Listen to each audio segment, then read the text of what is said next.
La guadalupana, la guadalupana, la guadalupana bajo el Tepeyac. En el cielo. Empezamos ya porque tenemos que... No se preocupen, ella conoce los versos de lo que decimos. Bueno, porque ya son 40, pues no quiero que pasen una pequeña noche, ¿no? Entonces, con angustias y bueno. Entonces, vamos a ver si se puede la evangelización imposible. Los primeros misioneros franciscanos fueron 3 en 1523.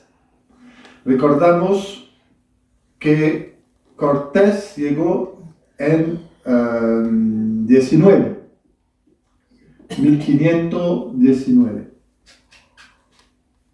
19 o 21, tengo una duda. 21, puede ser. La Inquisición estaba en pleno apogeo en España. Los primeros misioneros se enfrentaron a dilemas difíciles de imaginar. Por una parte, debían proclamar el amor de Cristo y su Evangelio. Por otra parte, debían enfrentar y erradicar toda forma de herejía, superstición, idolatría y más aún todas las prácticas satánicas. Y esto en un contexto de insoportable contratestimonio por parte de quienes, teóricamente, al nombre del cristianismo, de la corona y de la iglesia, gobernaban. Pronto llegó un puñado de otros franciscanos. Hablando de la corona, quiero decir que la corona de España, su idea era extender el reino de Cristo, y hemos visto que también quería que los indígenas fueran libres. Lo que las atrocidades que cometieron algunos no era, y vamos a verlo, no era porque lo quería la corona. Es importante decirlo. Padre, hay mucho se escribe sobre la reina Isabel la Católica. Entonces no se sabe o se ignora que la reina, que además está en un proceso de beatificación que ha sido muy largo, estaba muy preocupada del bienestar de los indígenas. Sí, sí, sí. Incluso cuando Colón lleva indígenas a España, la reina se indignó. O sea, cólera y castigada. Pues mira. Entonces, estaba muy preocupada. Yo lo leí en un libro del padre Javier Olivera, y es muy impactante cómo ella tenía ese claro, porque y además está sí, claro, y está atestiguado por escritos de la época. Me parece que también Santa Teresa de Ávila tenía una muy importante, le tocaba el corazón, ¿no? Esos indios, ¿no? Como decía. Pronto llegó un puñado de otros franciscanos. En 1526, un grupo de 12 misioneros dominicos desembarcó para ayudar a los franciscanos. 12, imagínate, sobre todo México, ¿no? El número de misioneros aumentó de 15 a 27 en todo el territorio. Esos primeros misioneros fueron verdaderos y auténticos apóstoles, hombres de fe e integridad. Eran lo mejor que España podía producir en aquella época. Los órdenes religiosas dejaban ir la flor de sus órdenes para evangelizar a los indios. Sin embargo, en cuestiones de ascetismo, pequeñez, humildad y anonimato, los mejores quedaban cautivados al ver cómo los más pequeños de esos indios los superaban completamente sin siquiera darse cuenta o pretenderlo. El indio era humilde y pobre de corazón por naturaleza. Y sería o sea, hay que ver el testimonio del Nicandro Porras sobre Juan Diego, las actitudes que tiene cuando está frente al obispo y todo eso, o sea, es una maravilla de... No se queja nunca, no se queja, no está aquí, no, los indios no les daban de comer, no se quejaban, ¿no? Tú les dices ponte aquí, tú vuelves 12 horas después, estás siempre de pie esperando que le digas muévete, ¿no? ¿Eran esclavos? No necesariamente, es una actitud, son actitudes.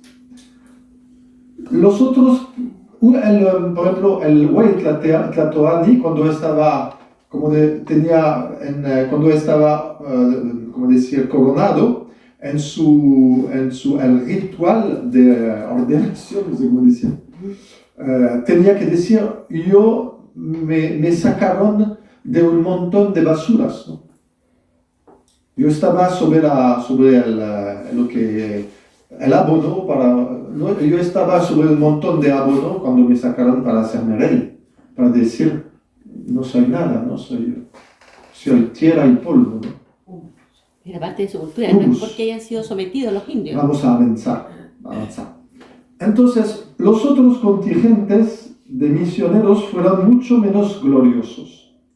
Pronto, de hecho, los superiores de las congregaciones enviadas desde España, en lugar de privarse de sus mejores elementos, prefirieron enviar allí a los indeseables, aquellos de quienes querían deshacerse. Estos causaron mucho escándalo, especialmente cuando castigaron excesivamente a los indios. Corazones afligidos en las garras de la contradicción. Los corazones de los indios ante tanta miseria y contradicción estaban desgarrados en todas direcciones, estaban en todo probados y desconcertados, ¿no? Recordamos la situación de que hablamos, ¿no? Los hermanos misioneros, aunque destruyeron sus templos, aunque quemaron sus libros, fueron sin embargo los únicos que los apoyaron y acudieron en su ayuda en su vida cotidiana, contra quienes los explotaban sin medida. Desde el momento, entonces hay un error, un defecto de traducción aquí, pero no pasa nada. Desde el primer momento, el primer obispo de México, Zumárraga, Juan Fray de Zumárraga, iba a entrar en escena desde el momento en el cual el primer obispo de México, Zumárraga, iba a entrar en escena, es decir, el 6 de diciembre de 1928, encontrarían en él, sin lugar a dudas, a su mayor defensor. Pero incluso para él las cosas estarían lejos de ser tan fáciles. La partida y larga ausencia de Cortés. En 1524, Cortés había enviado a su capitán Cristóbal de Olid a las Ibernas, actual Honduras, con el objetivo de buscar oro. Tras descubrir su traición un año después, en 1525, Cortés decidió montar una expedición para capturarlo. Recordamos que Cortés era gobernador general de México, ¿no? Designó hombres de confianza para administrar sus asuntos durante su ausencia de México. Durante casi 2 años, Cortés estuvo ausente de la Ciudad de México. En ausencia de Cortés, el desorden y las injusticias causadas por aquellos que él había nombrado como gobernadores solo aumentaron. Cuando regresó en 1527, se enteró de que los hombres que había designado para administrar sus asuntos no solo habían malversado parte del tributo destinado al rey, sino que se habían apoderado del gobierno. Cortés los destituyó y retomó el mando. Primera audiencia. La caótica situación llegó a oídos del rey de España, Carlos V. El rey interpretó la ausencia de Cortés como una abdicación de sus responsabilidades. el rey decidió establecer un gobierno llamado Primera Audiencia, que comenzó el 13 de diciembre de 1527. Estaba compuesto por varios magistrados llamados jueces y presidido por uno de ellos.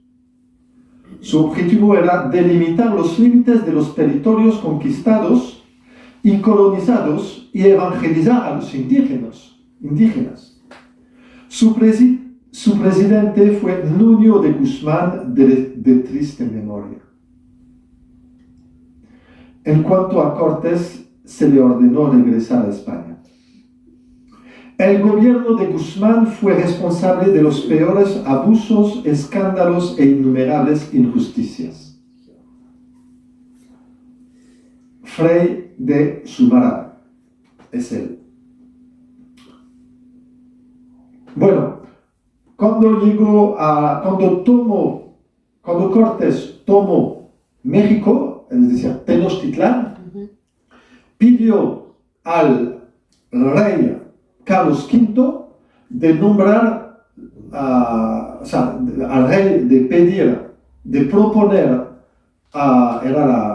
el rey tenía que proponer un nombre al Papa para que éste le nombrara obispo de del nuevo territorio, ¿no?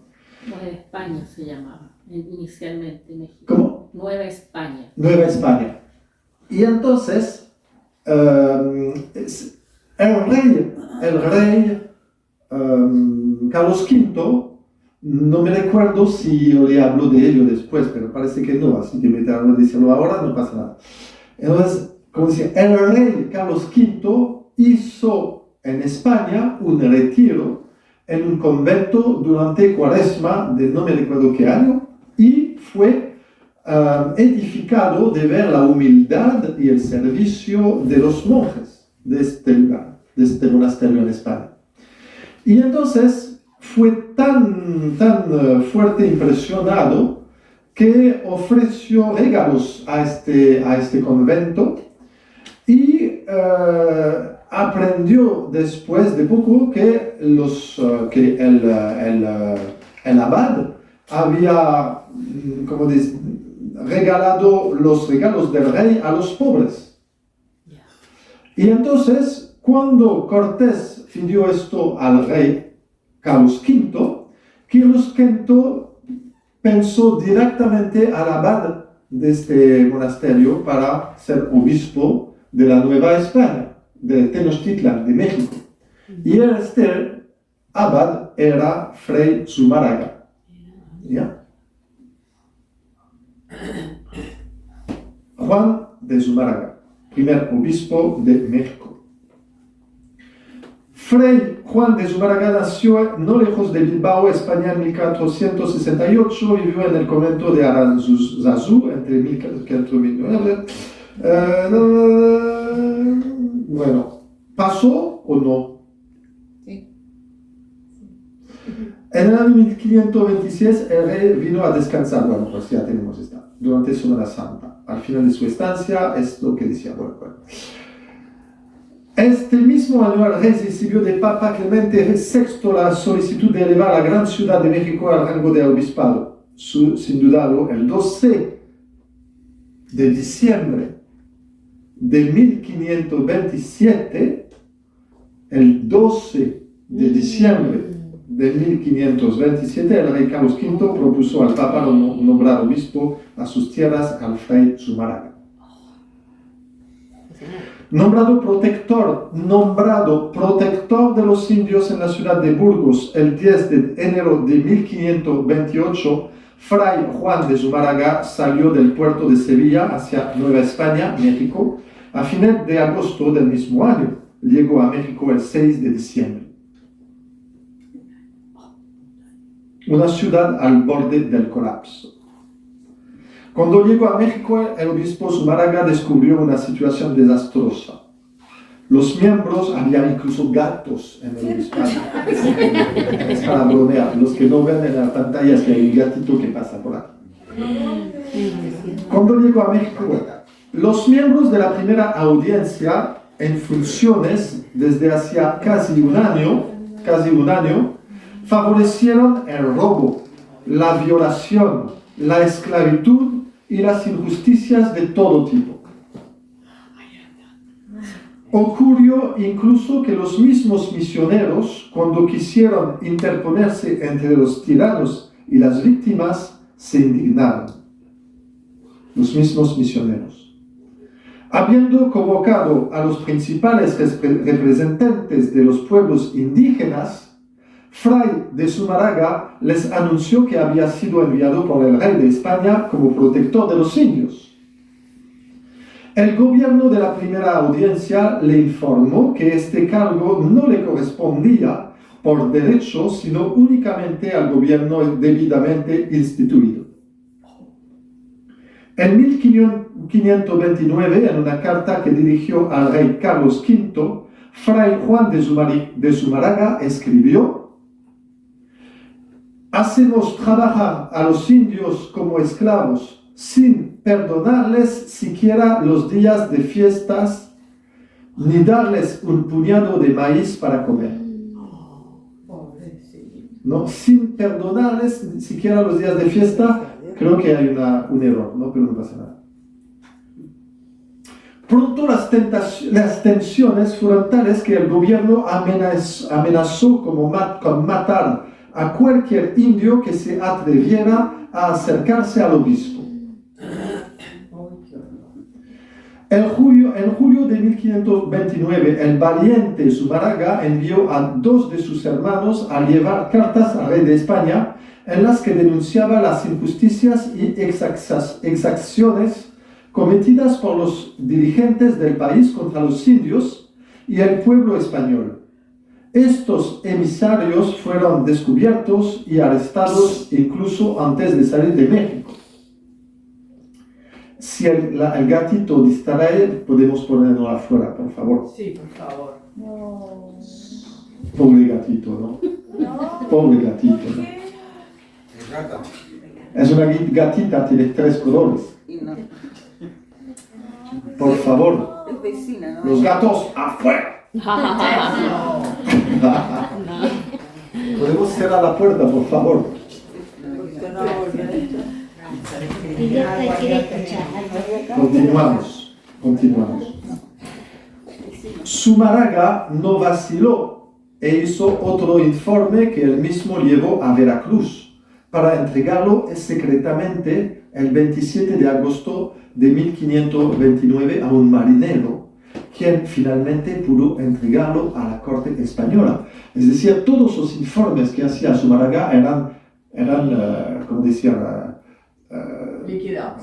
sí, interceptados. Zumarraga fue amenazado de muerte y como no había salida posible para un hombre aislado, el obispo rogó a Dios que interviniera ante el rey, a quien escribió: «Creo que es bueno informar a vuestra majestad serenísima de lo que aquí ocurre, porque si Dios no pone remedio por su mano, esta tierra corre peligro de perderse por completo». Fuerte, ¿no? Fuerte. La carta de Fray Juan de Zumarraga. Carta del Fray Juan de Zumarraga. Furiosos, los dirigentes de la primera audiencia intentaron asesinarlo. Zumarraga, inquebrantable, lanzó la excomunión sobre los miembros de la primera audiencia y ordenó a los miembros del clero no salir más de sus casas. Los franciscanos, asustados, decidieron abandonar la Ciudad de México y buscar refugio en Texcoco. Imaginamos la situación, ¿no? Finalmente, las peticiones del obispo llegaron sanas y salvas y fueron ampliamente escuchadas. La primera audiencia fue desestimada, destituida. El 9 de enero de 1531 comenzó a gobernar la segunda audiencia con la llegada a México de nuevos miembros. Estamos hablando de enero 1531. Formada por intelectuales y ya no por conquistadores, fue ejemplar.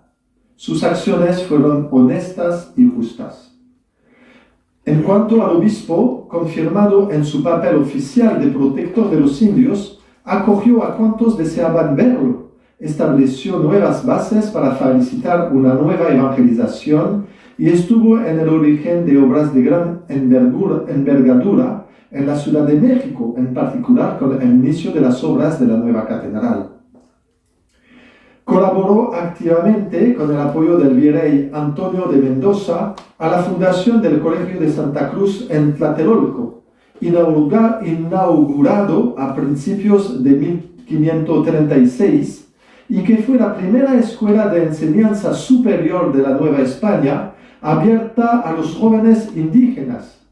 Esta escuela fue el centro más importante de ciencias y artes durante los 50 años de su funcionamiento. Zumárraga fue obispo de México desde 1598 hasta su muerte en 1548, ¿no? O sea, 28, ¿no? 28. Sí. Juan Dieguito. Apareció. Juan Diego Cuauhtlatoatzin. Wow. En 1531 había alrededor de 40 misioneros. Hacemos una vuelta atrás, vamos hacia las apariciones en cuanto tal.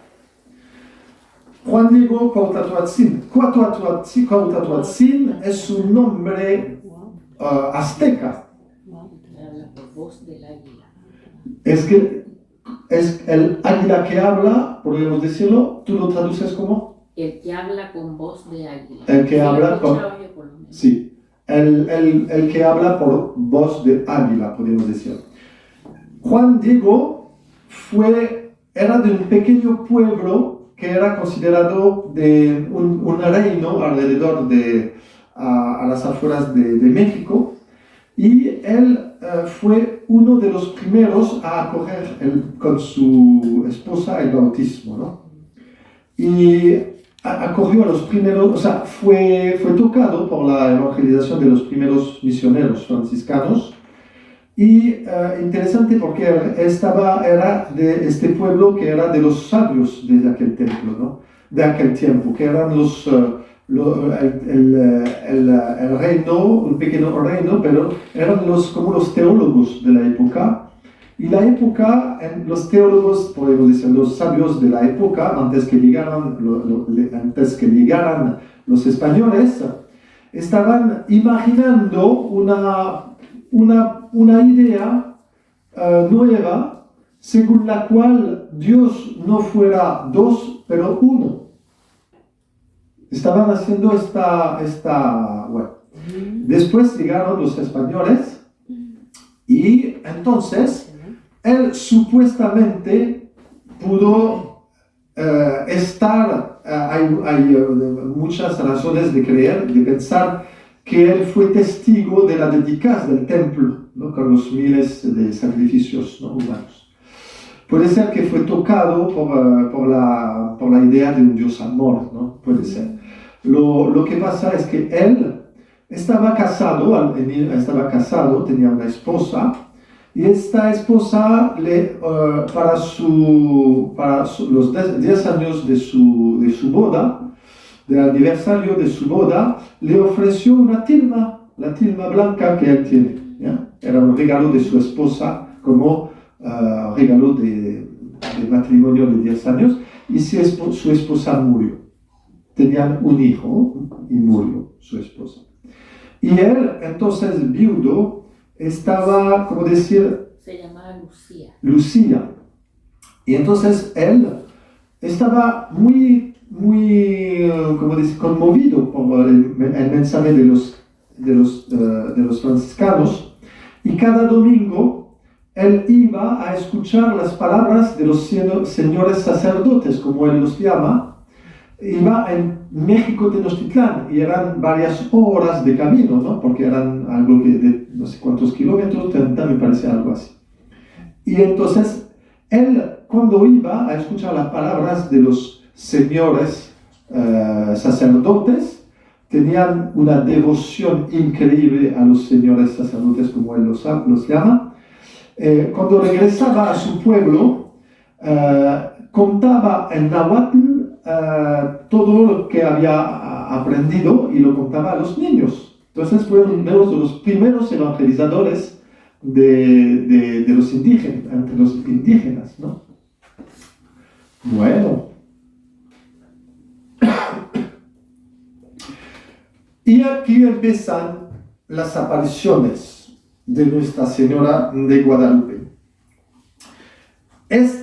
Han oído hablar de una escuela con sabios indios. Había entre los sabios indios, había, como decir, nobles de la nobleza azteca y otros pueblos. Y de otros pueblos, y entre ellos había uno muy sabio que aprendió las letras latinas y además era perfectamente conocedor de las culturas de Mesoamérica, ¿no? Y entonces este indio sabio, muy inteligente, muy sabio, escribió un códice, un códex para contar en náhuatl, me parece, perfectamente, de manera perfectamente dentro de la cultura azteca, digamos, la historia de las apariciones, el relato de las apariciones, y este relato se llama el Nican Mopowa. Así se cuenta. Nican Mopowa, ¿no? En náhuatl. Y entonces tenemos, pocos después de las apariciones, el testimonio de un sabio que escribe perfectamente de conocedor de esta cultura, porque es príncipe de esta cultura, el relato de las apariciones de Nuestra Señora de Guadalupe. Y es genial. Aquí es un pequeño resumen, porque no podemos hacer más, pero cuando se estudia y comenta, hay comentarios. Yo los envío una obra maestra que me encantó. Esta obra fue la obra de canonización de Juan Diego, precisamente, que toma las palabras. Es una maravilla, porque te hace adentrar en la espiritualidad y en el pensamiento de los aztecas, de los indios, ¿no? Y este pensamiento es el que la Virgen lo hace suyo de manera extraordinaria. Bueno, entonces, el sábado 9 de diciembre de 1531, Juan Diego salió de su casa muy de madrugada para asistir a misa en México y oír las enseñanzas de Dios, y recorrió los 8 kilómetros, que los separaban de su caserío de Cuautitlán. Cuautitlán, ¿no? Cuautitlán. Es interesante. Él se llama Cuautitlán, Cuautitlán, águila. El águila hemos hablado del águila, era el animal de la sabiduría, ¿no? Que tenía que llevar el agua preciosa, el sangre el sangre al sol, al rey, al dios sol, para que pueda sumergir de nuevamente. Era toda la sabiduría la sangre, ¿no? La sangre preciosa, el agua preciosa, es la vitalidad, es la fuerza y la energía, pero también es el conocimiento, es todo esto que hay que leer entre las líneas, ¿no? Al llegar junto al cerrillo llamado Tepeyac, el cerrillo alrededor, en las afueras, al borde del lago, ¿no?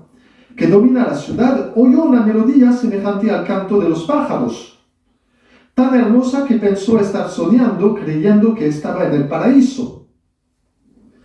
A ratos callaban y parecía que el monte respondía. Su canto, muy suave y delicioso, superaba al del jilguero o del canario y de otros pájaros de hermoso trinar. Hay que saber que en el mundo de los indios todo mensaje divino se hacía a través de cantos y flores. Lo que dijimos. Para él es una teofanía, o sea, una expresión de Dios. Estamos en México en diciembre, es el hemisferio norte, y estamos en invierno donde el sol quema todo, el frío termina de quemar lo que no ha quemado el sol, que es aplastador. Juan Diego se detuvo y dijo para sí: por ventura soy digno de lo que oigo. Claro, soy digno de lo que he oído. Quizás sueño, estoy despierto. ¿Dónde estoy? ¿Acaso en el Omeyocan, en el paraíso terrenal, como lo decían los viejos, nuestros mayores? ¿Acaso en el cielo? Perdón, en el Omeyocan, en el cielo. Estaba mirando hacia el oriente, hacia arriba del Cerrillo, de donde procedía el precioso canto celestial cuando, de repente, cesó el canto.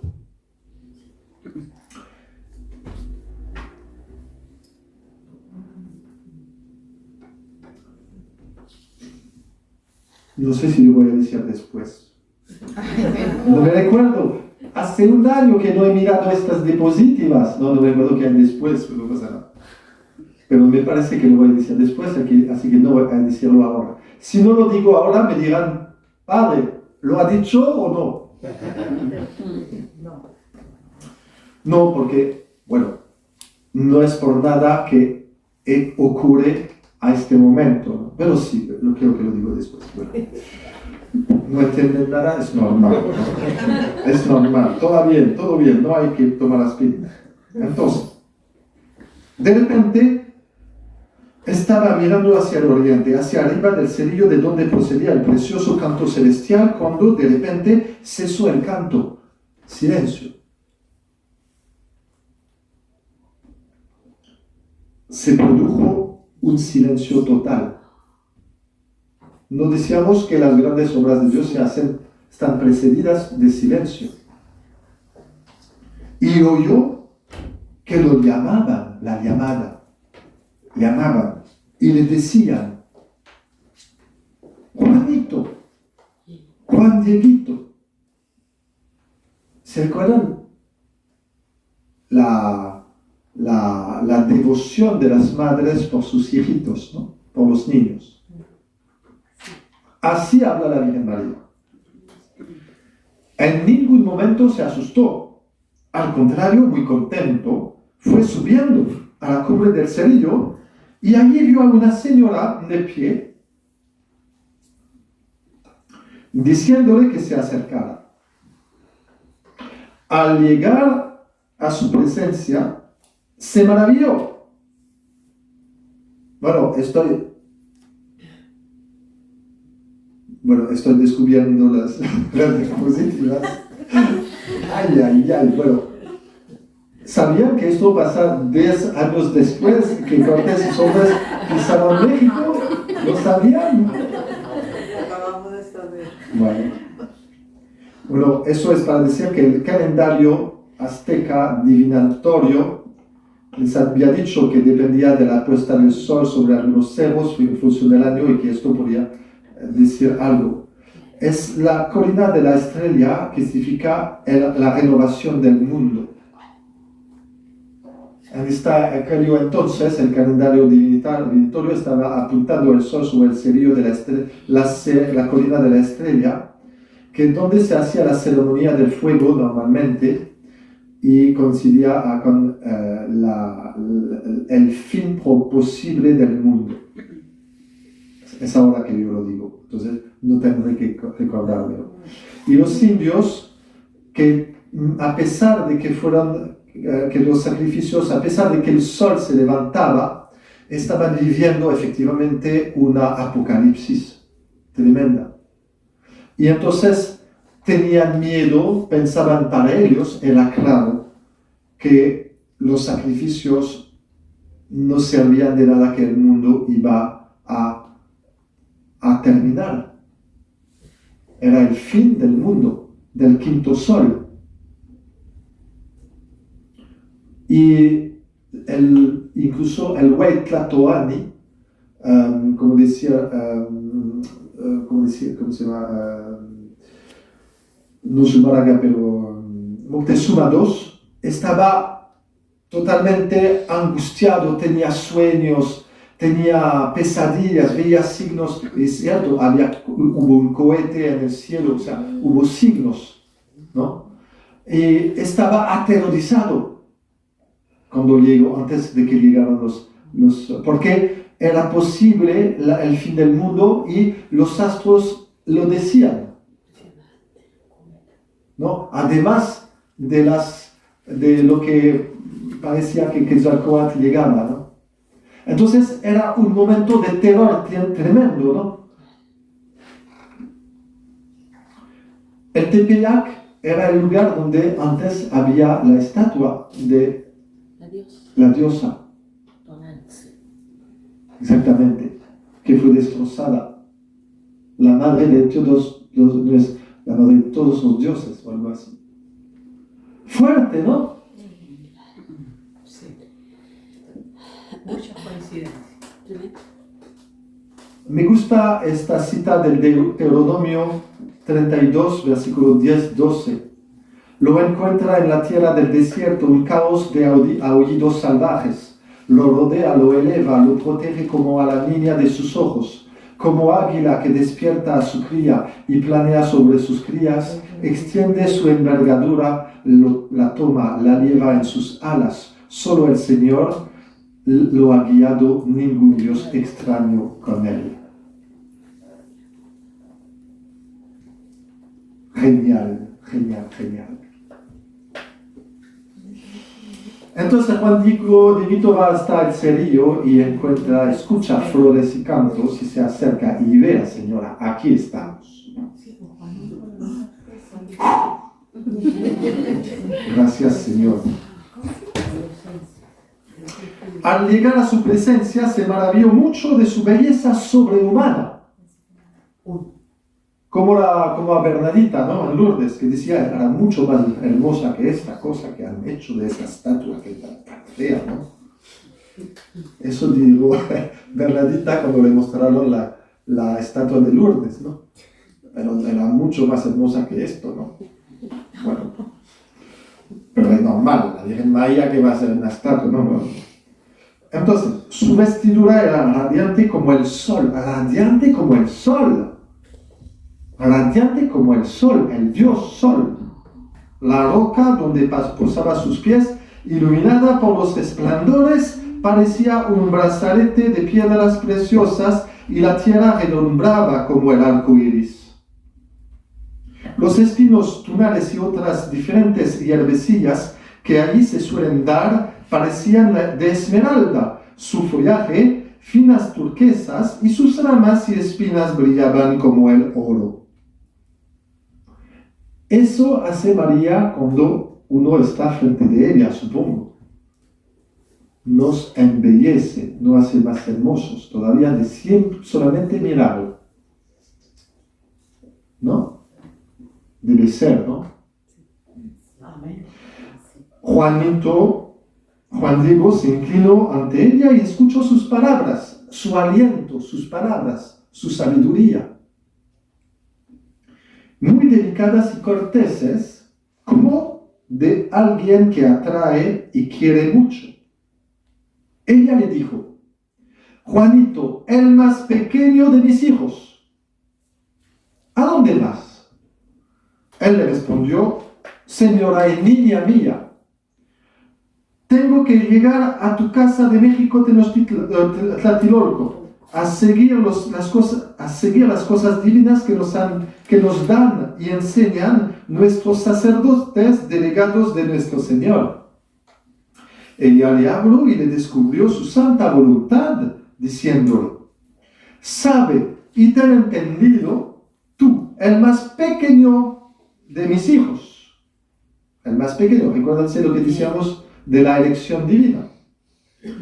Que yo soy la siempre Virgen Santa María, Madre del verdadero Dios, por quien se vive, del Creador en cuyas manos está todo, Señor del cielo y de la tierra. En la traducción quita cosas muy importantes, ¿no?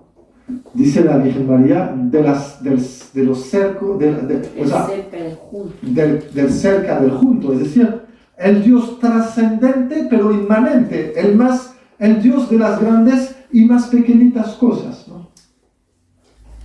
Está hablando de la grandeza, de la trascendencia de Dios, pero también de su inmanencia, de Dios presente en los más pequeñitos detalles de la creación.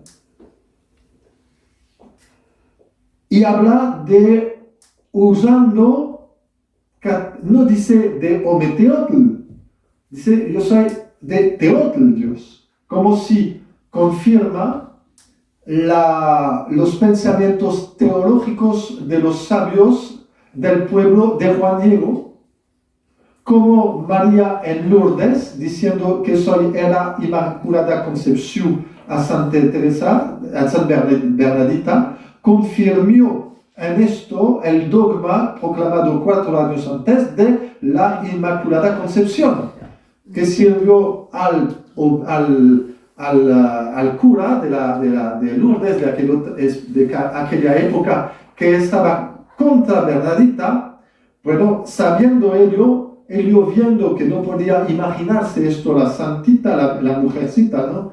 Que ni siquiera había hecho su primera comunión, que le dijo, repitiendo sin conocer las palabras, saber lo que significan, que soy la Inmaculada Concepción. Él se cayó así y entonces fue la confirmación que era la Virgen María que confirmaba el dogma de la Inmaculada Concepción que en aquel entonces, 4 antes, fue proclamado por la Iglesia. Y así se reconoció que era la verdadera Virgen María. Y entonces se volvió, el padre Peramal se volvió el más grande defensor de Bernadita. Bueno, paso.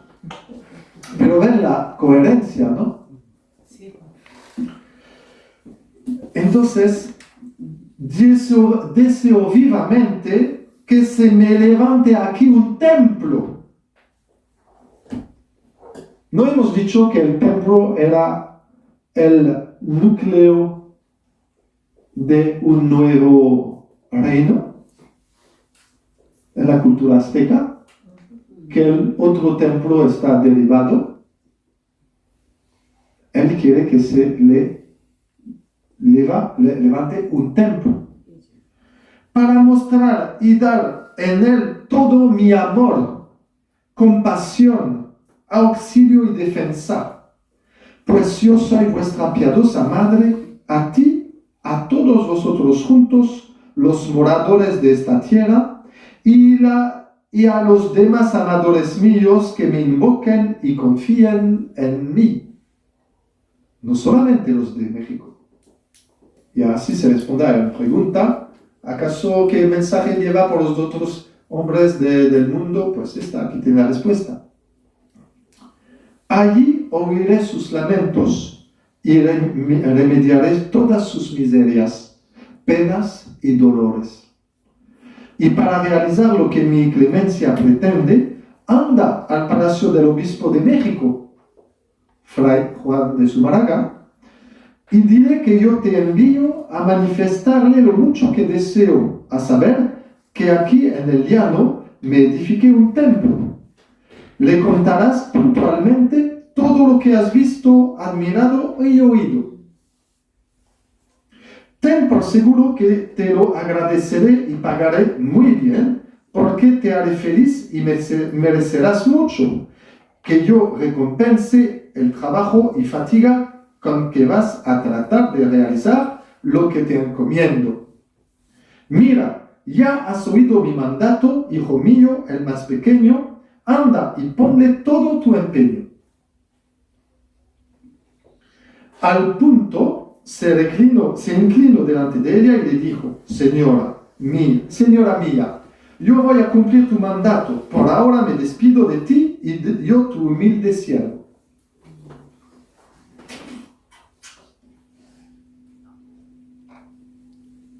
Juan llegó donde el obispo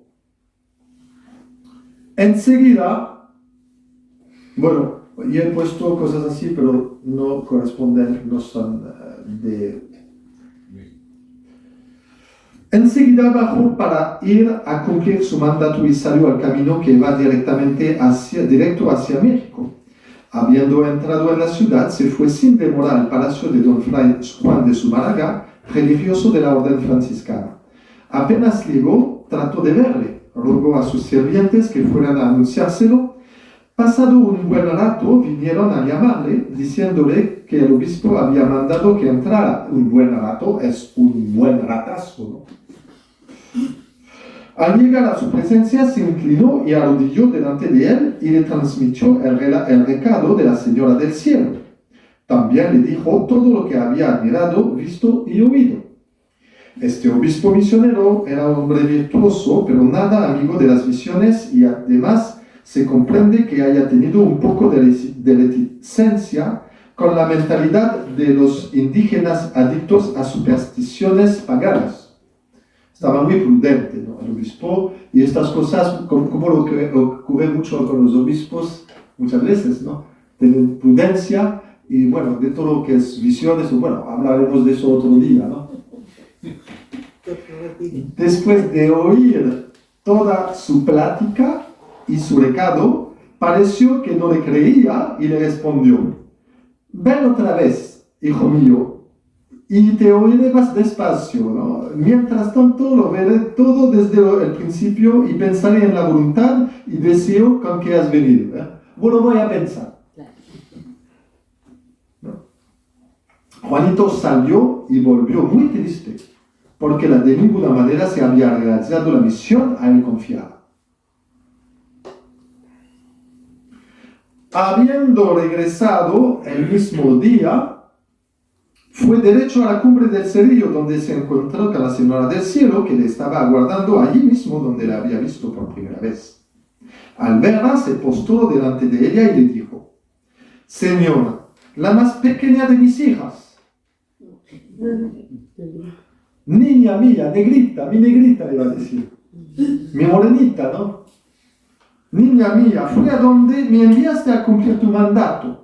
Aunque con dificultad entré en la sede del obispo, le vi y expuse tu mensaje tal como me lo mandaste. Me recibió amablemente y me escuchó con atención, pero apenas me respondió, pareció que no lo entendió y no creía que era cierto. Pues me dijo: ven otra vez, hijo mío, y te escucharé con calma. Mientras tanto, lo veré todo desde el principio y pensaré en la voluntad y deseo con que has venido. Comprendí perfectamente por la manera como me respondió que pensaba que la cosa que quieres que te hagan aquí tal vez es invención mía y no orden tuya. Por lo cual mucho te suplico, señora y niña mía, que alguno de los principales, que sea más conocido, respetado y estimado, le encargues que lleve tu mensaje para que le crean. Pues yo soy un hombrecillo, soy un cordel, una escalerilla de tablas, soy una cola. Son expresiones aztecas para decir soy nada. Soy una hoja, soy gente menudo, soy una cola, soy nada, soy una hoja, ¿no? No soy nada. Y tú me envías allá donde no, las personas como yo no van. Es un lugar donde van los príncipes, ¿no? Tú me envías allá, por favor, envía algo mejor que yo. ¿No? Y tú, niña mía, la más pequeña de mis hijas, señora, me envías a mí a un lugar por donde no ando ni paro, ¿no? Perdóname que te cause tanta pesadumbre y motive tu enojo, señora mía y dueña mía. ¿Ya? No quiero entristecer tu rostro, porque el rostro era el espejo del corazón. Y entonces Juan Diego no quiere entristecer su corazón dándole pena en su rostro, ¿no? La Santísima Virgen le respondió: oye, hijo mío, el más pequeño, ten entendido que son muchos mis servidores y mensajeros a quienes puedo encargar que lleven mi mensaje y hagan mi voluntad. Pero es de todo punto preciso que tú mismo los solicites y me ayudes, y que por tu intermedio se cumpla mi voluntad. Te ruego, pues, hijo mío, el más pequeño, e incluso te lo mando con rigor, ¿no? Imaginamos, ¿no? Con rigor, pero una sonrisa, un cariño, me imagino. Que vayas otra vez mañana a ver al obispo, comunicáselo en nombre mío, y haz que sepa mi querer y mi voluntad, para que realice y haga el templo que le pido. Y dile de nuevo que yo en persona, la siempre Virgen Santa María, Madre de Dios, soy quien te envía. Respondió Juan Diego: Señora y niña mía, no quiero causarte aflicción. De muy buena gana iré a cumplir tu mandato, y de ninguna manera dejaré de hacerlo, ni me molesta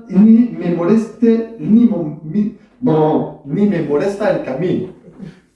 Iré a hacer tu voluntad, pero tal vez no me digan con agrado, o si me oyen, quizá no me crean.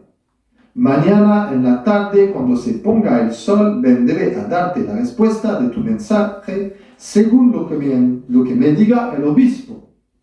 Y ahora me despido de ti, hija mía, la más pequeña, mi niña y señora. Mientras tanto, ve a descansar un poquito.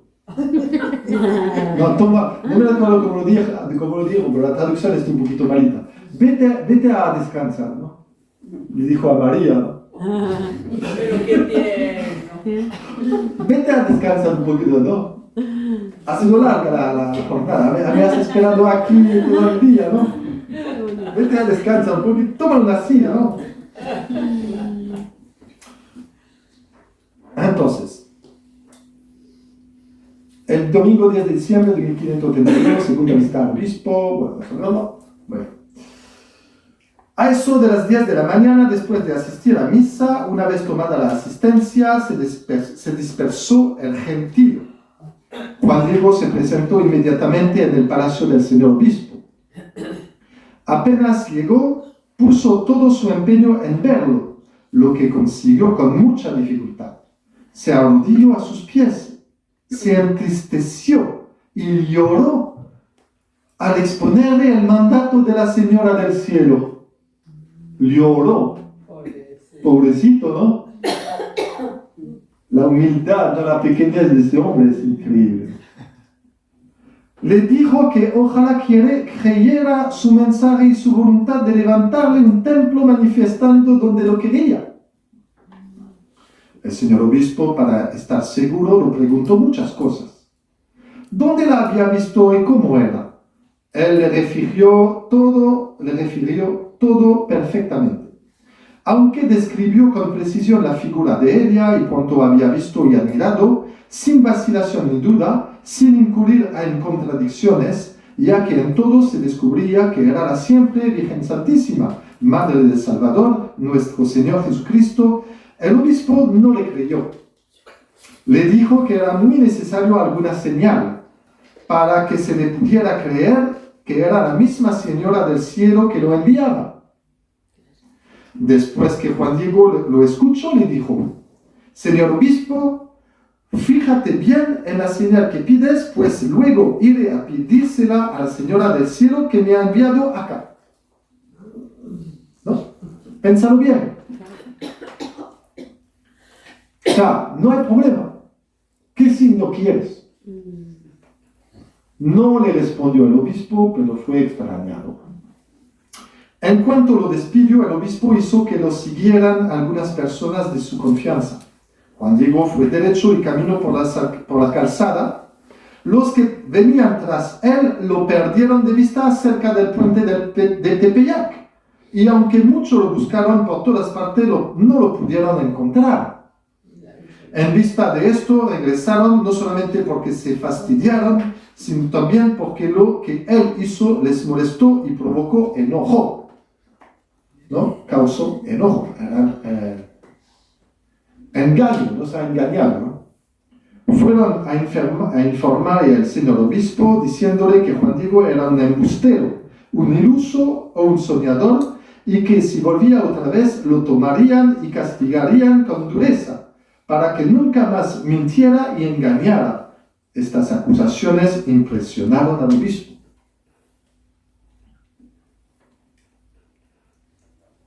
Entre tanto, Juan Diego estaba con la Santísima Virgen dándole la respuesta que traía el señor obispo. Luego que la señora lo escuchó, le dijo: bien está, hijito mío, mañana volverás aquí para que lleves al obispo la señal que te he pedido. Con eso te creerá y ya no dudará más acerca de esto, ni sospechará más de ti. Has de saber, hijito mío, que yo te pagaré tu preocupación, el trabajo y cansancio que por mí has soportado. Ea, ahora vete, que mañana te espero aquí.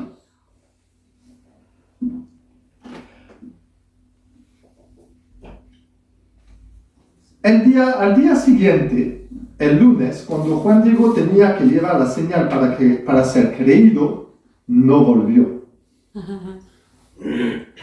Porque cuando llegó a su casa, se encontró con que un tío suyo, llamado Juan Bernardino, se había enfermado y estaba muy grave. Primero fue a llamar a un médico. Tenía esta enfermedad que causó tantos muertos. ¿Se recuerdan? Sarampión. Sarampión o el cólico sirixclio, no sé cómo. Por la noche su tío le rogó que saliera de madrugada y fuera a Tlatelolco a buscar a un sacerdote para que viniera a confesarlo y prepararlo, porque estaba seguro de que era el fin y que ya no se levantaría ni sanaría. Así Juan Diego, el martes, muy de madrugada, salió de su casa a Tlatelolco para llamar al sacerdote.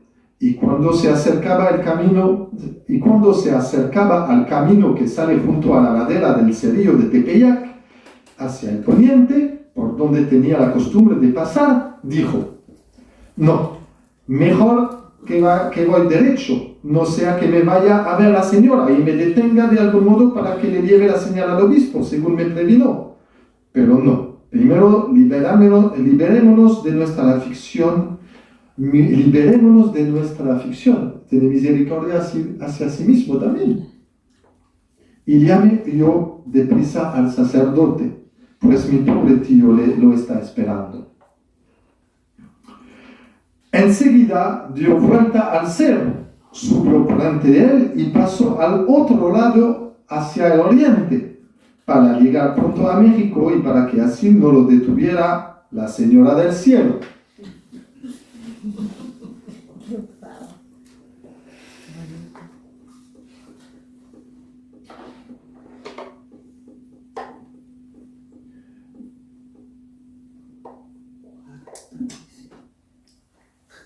Estamos el 12 de diciembre.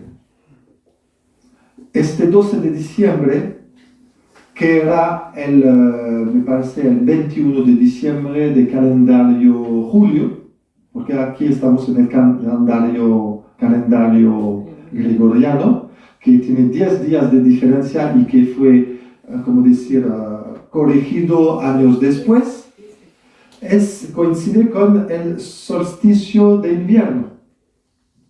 Es decir, este día en que el día es el más corto del año y la noche la más larga, y era el día más temido por los aztecas de todos los días del año, porque era el día en que el sol podía no reaparecer, no debemos decir de una manera.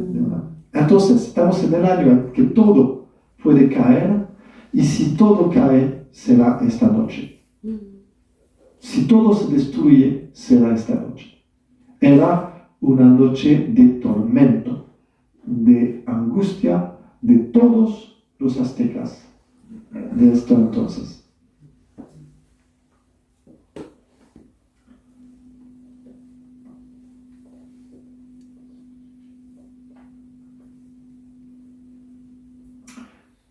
Pensó que por donde dio vuelta no podía verle aquella que lo estaba mirando por todas partes. Cuando iba por el otro lado del Cerrillo para no encontrarla, vio que la señora venía bajando de la cumbre y le salió al encuentro con estas palabras: ¿qué hay, hijo mío, el más pequeño? ¿A dónde vas?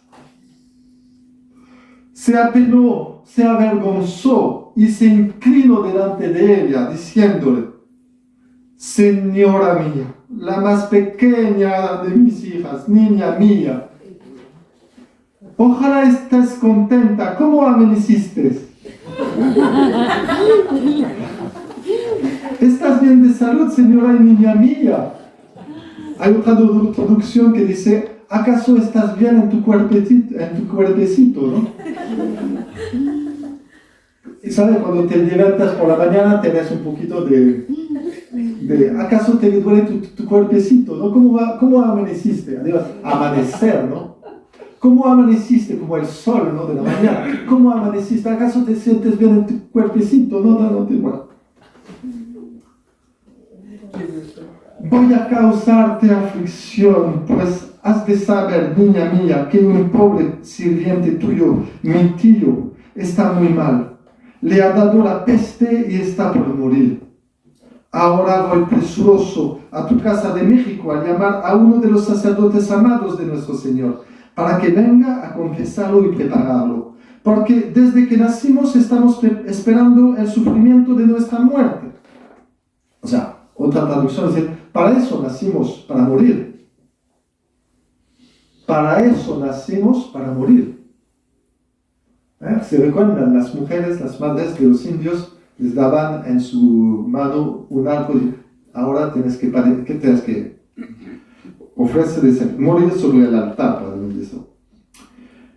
Pero si voy a hacerlo, volveré luego. Pero sí, voy a hacerlo.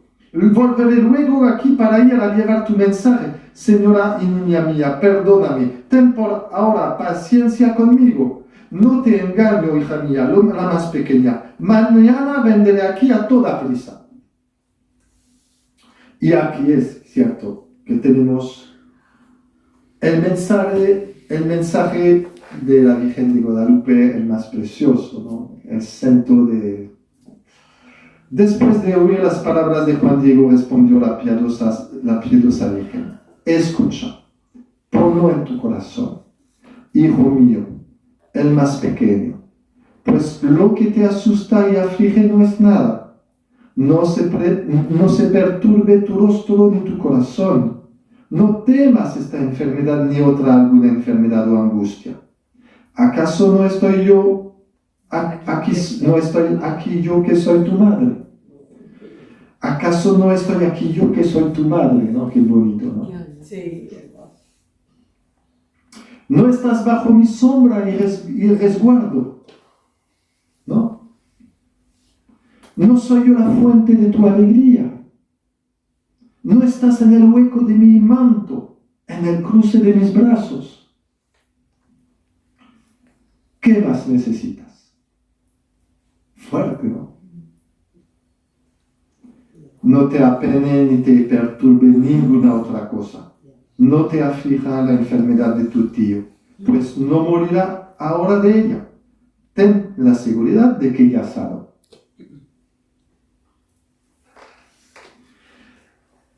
En aquel mismo momento, la Virgen se apareció a Juan Bernardino y lo sanó, como se supo después.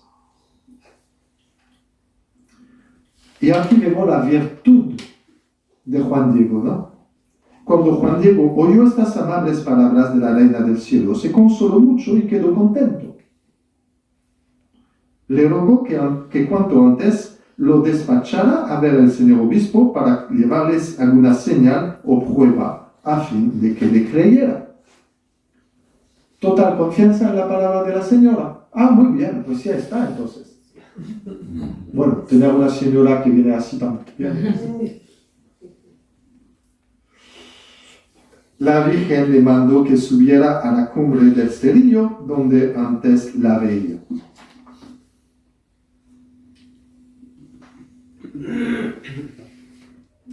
Le dijo: sube, hijo mío, el más pequeño, a la cumbre del Cerrillo. Allí donde me viste y te di órdenes, hallarás que hay diferentes flores. Córtalas, júntalas, recógelas recógelas, enseguida baja y tráelas a mi presencia. Al punto subió Juan Diego al cerillo y cuando llegó a la cumbre se asombró mucho de que hubieran brotado tantas variedades de exquisitas rosas de Castilla, de donde viene el obispo, antes del tiempo en que se dan, porque a la sazón el hielo era muy riguroso. Además, en la cumbre del cerillo no se daban flores, sino solo riscos, abrojos, espinas y tunas.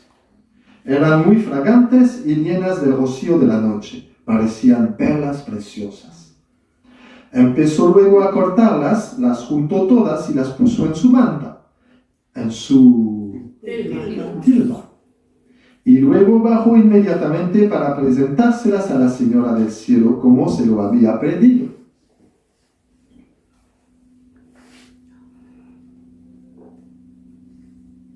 Apenas las vio, la Virgen las tomó en sus manos y se las puso de nuevo en el regazo.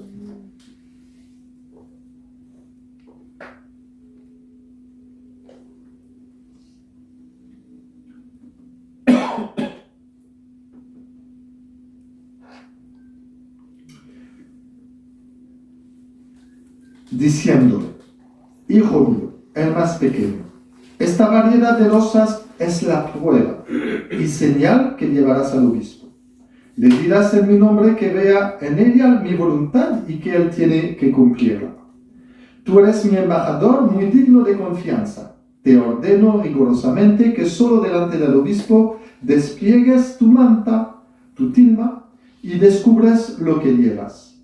Le contarás todo detalladamente. Le dirás que te mandé subir a la cumbre del cerillo para que fueras a cortar las flores y le narrarás todo lo que viste y admiraste, para que así puedas convencer al obispo a fin de que luego ponga lo que esté de su parte y haga construir el templo que le he pedido. Después que la Señora del Cielo le dio este consejo, se dirigió apresuradamente a México, contento y seguro de que todo saldría bien. Caminó con mucho cuidado para que nada de lo que llevaba en su manto se le soltara de las manos, y gozando al mismo tiempo con la fragancia de las distintas variedades de las más hermosas flores.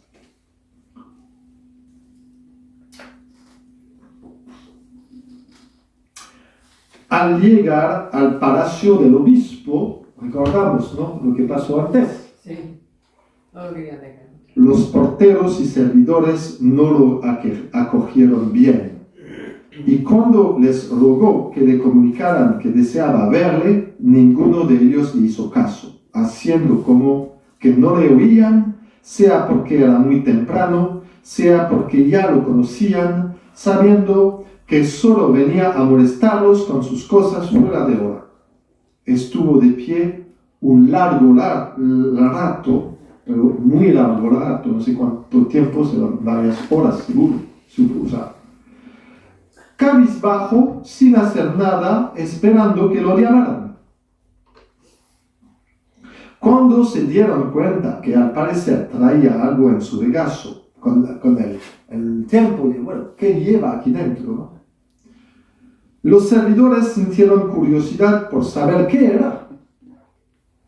Viendo Juan Diego que no les podía ocultar lo que traía, y que por eso lo iban a molestar, empujar o aporrear, lo destapó un poco. Le mostró un poquito, ¿no? Al ver que eran flores y que todas eran diferentes rosas de Castilla y que no era entonces el tiempo en que florecían, se asombraron muchísimo de ello, como también de que estuvieran muy frescas, tan abiertas, tan fragantes y tan preciosas. Quisieron tomar y sacar algunas, pero no tuvieron suerte las 3 veces que lo intentaron, porque al hacerlo ya no veían verdaderas flores, sino que les parecían pintadas o bordadas o cosidas en la manta.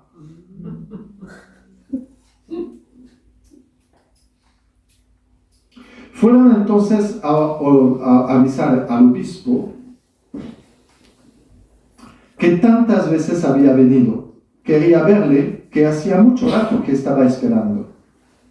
Al oírlos, el señor obispo cayó en la cuenta de que las flores eran la señal que él había pedido y lo recibió de inmediato. Luego que entró Juan Diego, se postró en su presencia, como lo había hecho antes, y contó detalladamente la visión de la mañana y el milagro de las flores. Dijo: Señor, hice lo que me ordenaste, es decir, que fuera a pedir a la Señora del Cielo, Santa María, la verdadera Madre de Dios, una señal para poder creerme que le tienes que hacer un templo en donde ella te pide que lo levantes. Y además le dije que yo te había dado mi palabra de que te traería alguna señal y prueba para que se cumpla su voluntad. Hoy muy temprano me mandó que viniera otra vez a verte. Le pedí la señal para que me creyeras, ya que me había dicho que me la daría, y al punto lo cumplió. Me despachó a la cumbre del Cerrillo donde yo antes la vi, para que fuera a cortar varias rosas de Castilla. Después que fui a cortarlas, se las traje. Ella las tomó con sus manos y las puso de nuevo en mi regazo para que te las trajera y te las diera a ti en persona.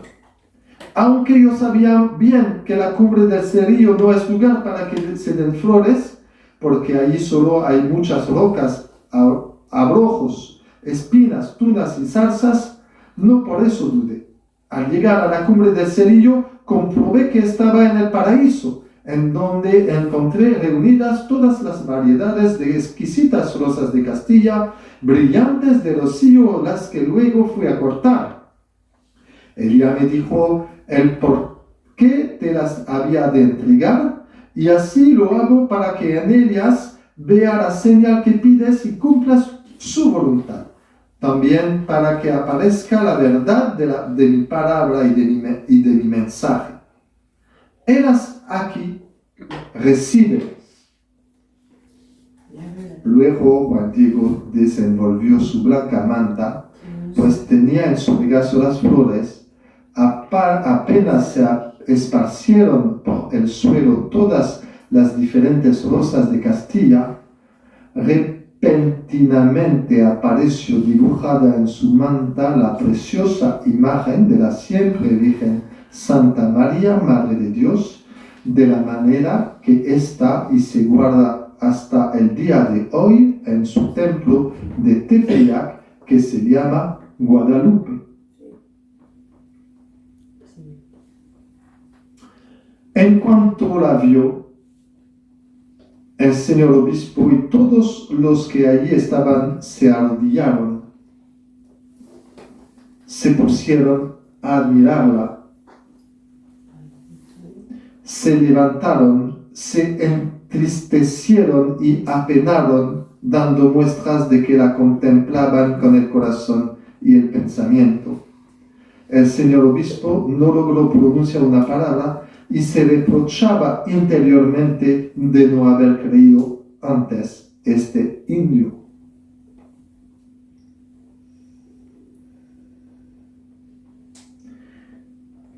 El señor obispo, con lágrimas y de tristeza, oró, pidió perdón tanto a la Virgen como a Juan Diego, por no haber creído y puesto en obra su voluntad y su mandato. Cuando se puso en pie, desató del cuello de Juan Diego, del que estaba atada la manta en que se dibujó, y se apareció la Señora del Cielo, la besó y abrazó también al indio. Los dos se sentían tan felices. Todos los demás estaban conmovidos. Luego, el obispo hizo llevar la manta a su oratorio. Juan Diego permaneció un día más en la casa del obispo, pues éste no lo dejó irse. Al día siguiente le dijo: Oye, muéstrame el lugar en donde la Señora del Cielo quiere que se le levante su templo. Inmediatamente convidó a todos para que fueran a verlo. Una vez que Juan Diego hubo señalado el lugar donde la Señora del Cielo había mandado que se le edificara su templo, pidió permiso para irse. Quería ir a su casa a ver a su tío Juan Bernardino, el cual estaba muy grave, cuando lo dejó para venir a Tlatelolco.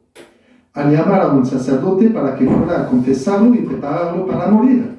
Y fue entonces cuando le dijo a la Señora del Cielo que ya había sanado. Pero no lo dejaron ir solo, sino que lo acompañaron a su casa. Otro día. La Virgen habló clarito. Así, la aparición de la imagen sobre la tilma de Juan Diego el 12 de diciembre de 1527 tuvo lugar 4 años después, día mismo, la nominación de Fray Juan Zumárraga como obispo de México. 4 años, el mismo día, 4 años después, el aniversario de su nombramiento.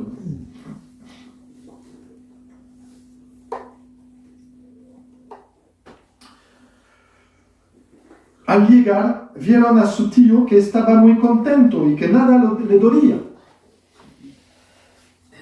Este se asombró mucho de que su sobrino llegara acompañado y con tantos honores. Le respondió Juan Diego que cuando partió a llamar al sacerdote para que le confesara, se le apareció en el Tepeyac la Señora del Cielo, diciéndole que no se afligiera, pues su tío estaba bien, lo que lo consoló mucho. Lo mandó a México a ver al señor obispo para que le edificara una casa en el Tepeyac. Su tío entonces manifestó que era cierto que lo había sanado y que la había visto del mismo modo que se aparecía a su sobrino. Por ella, además, había sabido que lo había enviado a México a ver al obispo. La señora le dijo también que cuando él fuera a ver al obispo, le revelara lo que había visto y la manera milagrosa como lo había sanado, y que la nombrara, al igual como había de nombrarse su bendita imagen, por la siempre Virgen Santa María de Guadalupe.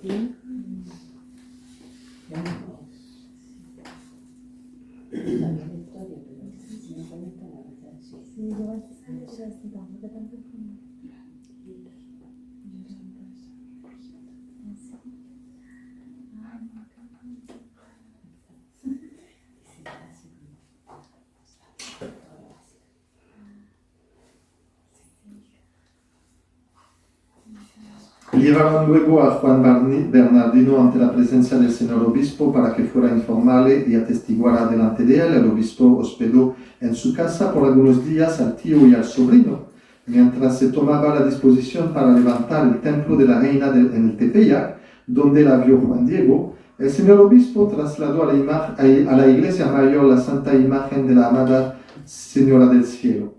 La sacó del oratorio de su palacio donde estaba para que toda la gente viera y admirara su bendita imagen. Y absolutamente toda la ciudad, sin faltar nadie, se conmovió y venía a ver y admirar su preciosa imagen. Venían a reconocer su carácter divino y a hacerle oración. Bueno, su carácter de origen divino, ¿no? Sí. Y a hacerle oración. Lo que a todos dejó maravillados era que se hubiese aparecido su amada imagen por milagro divino, ya que ninguna persona de este mundo lo había pintado. Hasta aquí llega el relato en su sencillez a partir de los documentos del tiempo de Juan Diego. Junto a la fragancia de las flores y cantos de los pájaros, se siente el perfume de su profunda humildad, de su encantadora ternura y la confianza filial de un niño pequeño hacia la Madre de Dios y Madre nuestra, y su pronta obediencia a sus mandatos. Se nota también su gran respeto a los sacerdotes, a la jerarquía y a nuestra Madre Iglesia, a quien le corresponde reconocer la autenticidad de la aparición.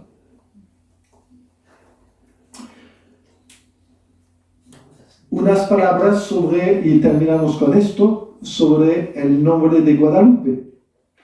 Es una pregunta. Parece que bueno, el santuario de Guadalupe no es el único santuario de Guadalupe en el mundo. Extremadura. Hay uno en España, en Extremadura, ¿ya? Y este santuario es un santuario mayor de la Edad Media, digamos, en España, y es un santuario que existe todavía.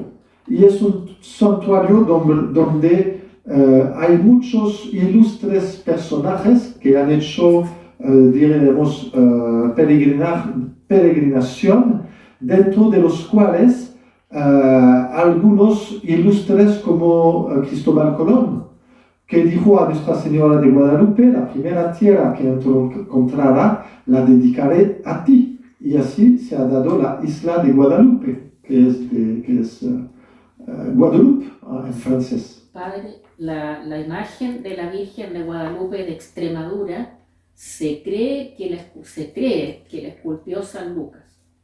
Estuvo perdida un tiempo hasta que la encontró. Son las tradiciones muy venerables que pueden, sí.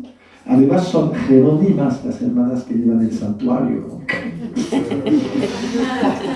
Entonces, un saludo a nuestras hermanas jerónimas, ilustres hermanas jerónimas. Pero la tilma es una sola y yo entiendo que está en México. Pero diríamos, es como si, bueno, no sé si será la idea, pero es como si María dijera: yo soy la misma señora de Lourdes, para decirlo de una manera, ¿no? Es otra imagen, no es igual a la Virgen de México. Claro. No es igual. No es igual. Incluso está con el niño en sus brazos. Ya. La imagen es otra, hay una sola que está en Perdón, México. está en el libro de las apariciones de la Virgen, que está en la librería. Ahí Ok. está. Están los dos. Pero el sentido me parece que es como si la Virgen dijera: yo soy la Virgen María. Pero lógico, Claro. en cualquier parte que se te aparezca, Medgo George lleva 43 años ya y es la misma Virgen. Es la Virgen María, ¿no? Pero ella ha querido que se la llamara Guadalupe también, así que, bueno, tendrá su razón la Virgen María. No, Y- no sabía ese detalle. Y entonces Guadalupe parece que es un nombre, hay varias interpretaciones. Parece que sería un nombre, me parece, árabe al origen, que significa riachuelo de piedras. Algo así. Vat-Urupe también. Vat-Urupe es el árabe. Vat-Urupe. ¿Cómo se dice? Vat-Urupe. Vat-Urupe. Vat-Urupe. ¿Y qué significa? Al revés es lo que usted dice. Riachuelo de piedras. Y también hay como, lo habían escuchado como Cuatlajope. Cuatl por serpiente. Cuatl. La que pisa Ah, la serpiente. Cuatl. Claro. También la que, entonces, que corresponde totalmente a la imagen y al sentido de la imagen. ¿Cómo? ¿Cuatro qué? No, cuatro. Cuatlajope. Cuatl. Quetzalcóatl. Cuatl. ¿Y eso qué significa? La que Serpiente, pisa la la que pisa La la que serpiente. aplasta la cara. Ya, perfecto. Cuatl, serpiente, Quetzalcóatl. Correcto. Quetzal, los pájaros, Quetzal, pájaros, Cuatl.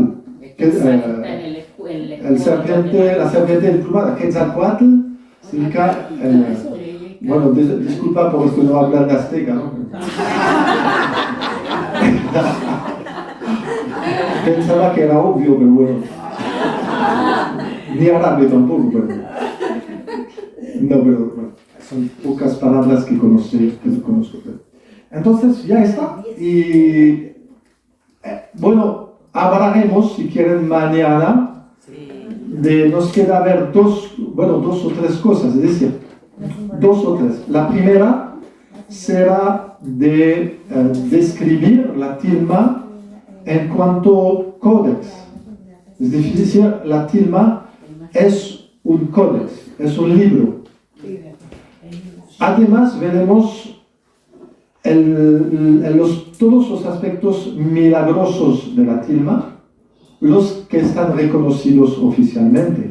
No todos, porque los hay verdaderos y lo hay falsos, y no hay que inventar cosas más, porque las que están verdaderas bastan para asombrarse y no hay que inventar otras, sino que las otras que son falsas están al detrimento de las verdaderas, ¿no? Entonces, y intentaremos también ver destacar un sentido espiritual de todo esto, ¿no? Podemos intentar hablar un poquito de lo que significa este acontecimiento, no solamente por los indios y todo, pero incluso por Juan Diego directamente. Es maravilloso.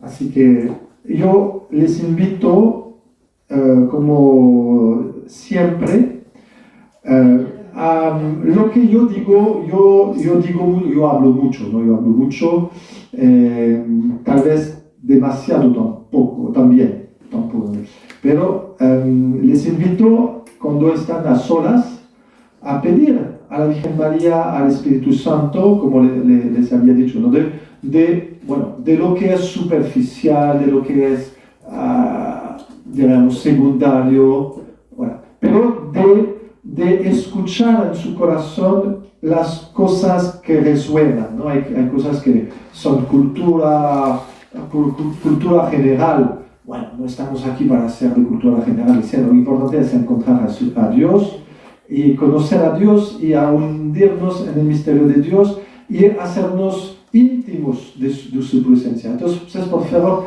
los 2 días que quedan, cuando están en silencio, toman este tiempo para